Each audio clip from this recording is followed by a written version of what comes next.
Cette même valeur va alimenter VNA début d'exercice 24 000. Donc, je fais toujours ma comparaison. Maintenant, est-ce qu'il reste effectivement 60 mois? Non, on a déjà écoulé 12 mois lors de l'année 2015. Donc, je mets 60 moins 12, c'est 48. Et je prends 12 parce qu'il y a toujours une année.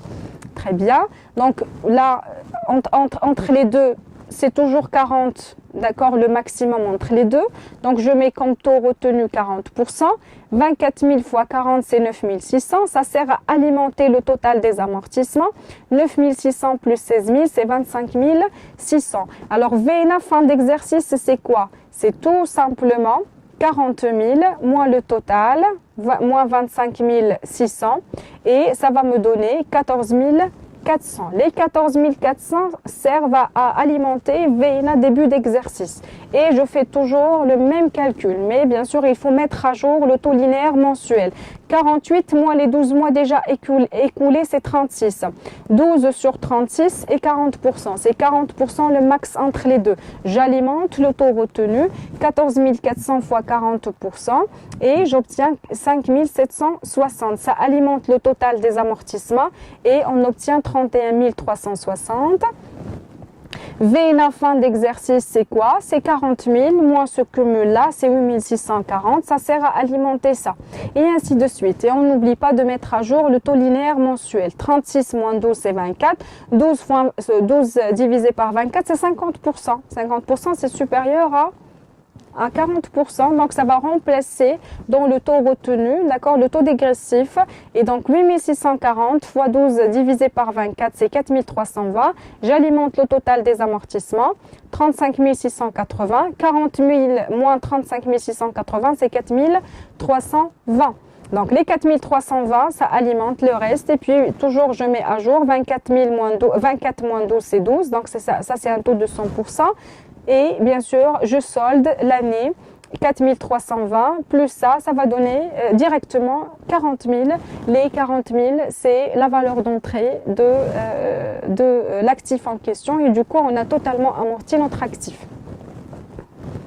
Donc là, qu'est-ce qui peut paraître un petit peu difficile au niveau du plan d'amortissement dégressif? Il y a toujours la comparaison entre le taux dégressif et le taux linéaire mensuel. C'est quoi le taux linéaire mensuel? C'est les mois de l'année divisé par le nombre total en termes de mois dans toute la durée de vie. D'accord? Je fais toujours la comparaison.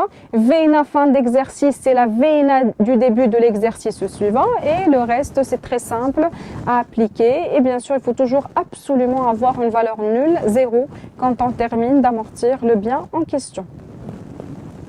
Alors maintenant, pour un petit peu compliquer un petit chouïa le travail, on a choisi une date de mise en service différente du 1er janvier. Tout simplement pour dire que l'amortissement dégressif est un taux qui est parfaitement compatible avec un calcul en termes du prorata temporis. Donc ici, le 14-10-2015, il y a combien de mois dans l'année 2015? Il y a 3 mois. Donc regardez, le taux linéaire mensuel sera impacté par cette première annuité. Donc au lieu de mettre ici 12, on va mettre 3 divisé par 60. Et qu'est-ce qui arrive vers la dernière annuité? 9. 9 plus 3, c'est 12. Donc, on a complété la première par une dernière annuité et le reste, c'est strictement identique au calcul du tableau précédent.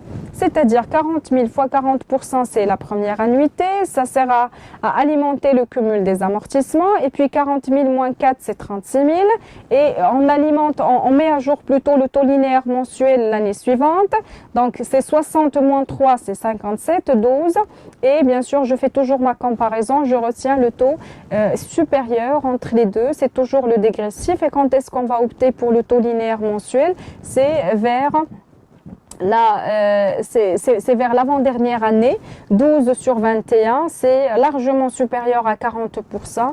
Et du coup, ça va remplacer et ça va nous aider à solder, d'accord, la valeur d'entrée vers la dernière année, l'année 2020. Donc, c'est un calcul qui est identique, sauf que ici, il y a des mois différents. C'est pas 12.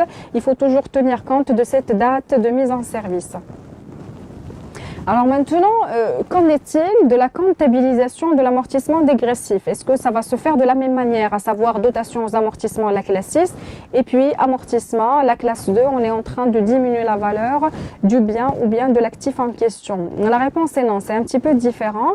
Ici, qu'est-ce qu'on fait? Il y a toujours une comparaison. On va comparer l'annuité d'amortissement dégressif et l'annuité d'amortissement linéaire. D'accord?